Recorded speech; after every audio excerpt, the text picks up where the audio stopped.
अस्सलाम वालेकुम। कैसे हैं आप सभी लोग। मैं उम्मीद करती हूँ कि आप सभी बिल्कुल अच्छे होंगे। मैं भी बिल्कुल ठीक हूँ, अल्लाह का शुक्र है।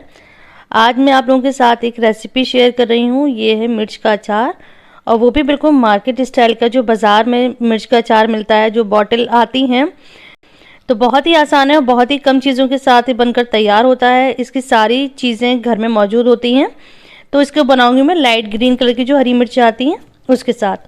तो अब हम बनाना शुरू करते हैं मिर्च का अचार। तो मैंने यहाँ पर 250 ग्राम मिर्च ली हैं, और ये लाइट ग्रीन कलर की मिर्च हैं। जो नॉर्मल मोटा वाला मिर्च आता है अचार के लिए, ये वो नहीं है। ये पतली वाली हल्के हरे रंग की मिर्चें आती हैं, वो हैं। इसको मैंने धो लिया है, और धोकर इसको अच्छी तरह से ड्राई करेंगे। आप किसी भी साफ कपड़े से इसको क्लीन करके रखें। मिर्च में बिल्कुल भी मॉइस्चर नहीं रहना चाहिए। अगर मॉइस्चर रहेगा तो मिर्च का अचार ख़राब हो जाएगा। अब इसको हम इस तरह से कट कर लेंगे, जिस तरह से मैं काट रही हूँ। बारीक बारीक इसको काटना है। इसको जैसे ज़्यादातर अचार मैं लंबाई में बनाती हूँ, और इसमें सिंपल सा जाएगा नमक, हल्दी और पीली वाली राई। तो मैं आगे आपको दिखाऊंगी कि कितनी कितनी क्वांटिटी जाएगी। और साथ में जाएगी सौंफ, और ये है हींग। तो हींग मैं आपको खोल के दिखा रही हूँ। हमारे यहाँ ये प्योर हींग आती है। ये जो गोल्डी या टॉप्स, इसकी हींग नहीं, इसकी सिर्फ डिब्बी है। ये जो हींग है ये शोधी हींग के नाम से आती है। इसे दूधिया हींग भी कहते हैं। बहुत तेज़, बहुत स्ट्रॉन्ग इसका फ्लेवर होता है। अब मैं मसालों की क्वांटिटी बता रही हूँ। तो यहाँ पे मेरे पास है 250 ग्राम मिर्च। तो उसके हिसाब से मैंने यहाँ पर पीली सरसों ली है 2 चम्मच भर के। और ये इतनी बड़ी लौंग के साइज़ की मैंने डाली है। हींग मैंने बताया था कि हींग बहुत स्ट्रॉन्ग है। और 2 चम्मच भरकर ही इसमें नमक जाएगा। और अब जाएगी इसमें हल्दी, आधा चम्मच इसमें हल्दी डालेंगे। और बहुत ही थोड़ी सी मैंने इसमें सौंफ भी डाल दी है। तो 2 चुटकी सौंफ डाली है मैंने, 2 बार में सौंफ डाली है। तो यूँ समझ लीजिए आप आधा चम्मच से कम, यानी क्वार्टर टीस्पून समझ लीजिए, इतनी मैंने पिसी हुई सौंफ डाल दी है। तो इन सबको मैंने दरदरा सा पीस लिया है। एक जार में डालनी थी सारी चीज़ें, और इनको हल्का सा चला लिया था। इसका जो पाउडर है वो कोर्सली ही तैयार करना है, एकदम फाइन पाउडर नहीं तैयार करेंगे, जिससे कि जो सरसों हैं उसके दाने टूटे टूटे से हो जाएं। तो तभी इसका जो टेक्सचर है वो अच्छा लगता है। अब ये सारे मसाले मिर्च में डाल लेंगे और अच्छी तरह से इनको मिक्स कर लेंगे, जिससे सारी मिर्चों पर जो मसाला है वो कोट हो जाए। अब एक पैन में हम मस्टर्ड ऑयल को गर्म करेंगे। जो बड़ा स्पून होता है, सर्विंग स्पून, 1 सर्विंग स्पून मैंने सरसों के तेल को गरम कर लिया है। जब ये तेल अच्छा गरम हो जाएगा तो उसको थोड़ा ठंडा करेंगे। अब इसमें ऐड करते हैं वो सीक्रेट चीज़ जो हम इस अचार में डालेंगे, जिससे कि इसका टेस्ट बहुत ही अच्छा हो जाएगा। ये है सिट्रिक एसिड, और ये बिल्कुल भी नुकसान नहीं करता है। इसे बहुत सारी रेसिपीज़ में हम डालते हैं, अचार में, चटनी में, और बहुत सारी रेसिपीज़ हैं मैं उसमें डालती हूँ।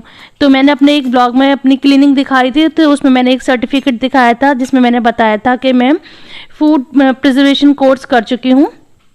फूड प्रिजर्वेशन का गवर्नमेंट डिप्लोमा हुआ था हमारे यहाँ पर, मैंने वो डिप्लोमा करा हुआ है। उसमें बहुत सारी अचार, चटनी, जैम, स्क्वैश, शरबत और बहुत सारी इसमें हमने रेसिपीज सीखी थी। और उसमें हमें सिखाया था कि किस तरह से चटनी को, अचार को, शरबतों को किस तरह से प्रिजर्व किया जाता है।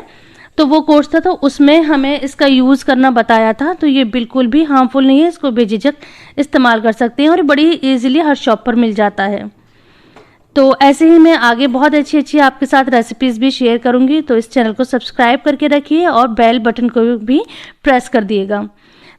तो मैं यहाँ पर दिखा रही हूँ कि आज मौसम तो नहीं था अचार का, लेकिन मैं व्लॉग में बता चुकी थी कि मिर्चें रखी हुई थी, वो ख़राब हो रही थी, तो आज मुझे डालना था। तो यहाँ मैंने बॉटल को स्टरलाइज़ करा था, तो वो थोड़ा गीली थी, तो उसको ड्राई करने के लिए मैं धूप में नहीं रख सकती थी। तो मैं इस तरह से गैस पर ही हीट से इसको ड्राई कर रही हूँ, सुखा रही हूँ।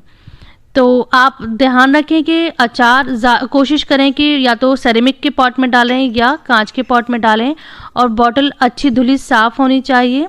हो सके तो आप उसको स्टरलाइज़ कर लें, और बिल्कुल ड्राई होनी चाहिए। उसमें बिल्कुल भी पानी की एक बूंद नहीं होनी चाहिए। किसी भी चटनी में, अचार में मॉइस्चर होता है तो वो उस चीज़ को ख़राब कर देता है। तो इस चीज़ का ध्यान रखें। अब जो हमने तेल बहुत अच्छा सा गर्म करा था उसको ठंडा कर लिया है। अब ये बिल्कुल हल्का गुनगुना सा गर्म है, वो तेल हमने इसमें डाल दिया है।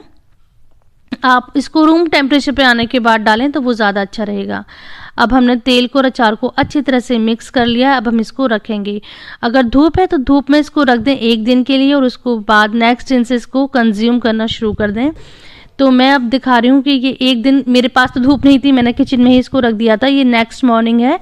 तो मैं अब दिखा रही हूँ आपको इस अचार की शक्ल कुछ इस तरह की हो गई है। बहुत मज़े का अचार बना था, बहुत खट्टा-खट्टा। मैं ऐसा बनाती हूँ और मेरे घर में अचार कम ही बच्चे पसंद करते हैं, लेकिन ये वाला अचार ऐसा है कि इसको शौक से खा लेते हैं। और आपने देखा कि कितने कम इसमें मसाले पड़े हैं। ये बिल्कुल टेस्ट इसका बाज़ार वाले अचार जैसा है। और ये 3rd डे का मैं आपको क्लिप दिखा रही हूँ कि 3rd डे इस अचार की शक्ल इस तरह से हो गई है। अब अगर आपको कचकचा ही पसंद है, मतलब कच्चा पक्का सा अचार पसंद है, तो इसको अगले दिन से ही कंज्यूम करना शुरू कर दीजिए। और अगर आपको गला हुआ अचार पसंद है तो इसको 3 से 4 दिन के बाद खाना शुरू करिए। तो ये थी बाज़ार वाले मिर्च के अचार की रेसिपी। आई होप कि आपको ये रेसिपी पसंद आई होगी और एक बार इस रेसिपी को ज़रूर ट्राई करिए। चैनल को लाइक और सब्सक्राइब करिए। अल्लाह हाफिज़।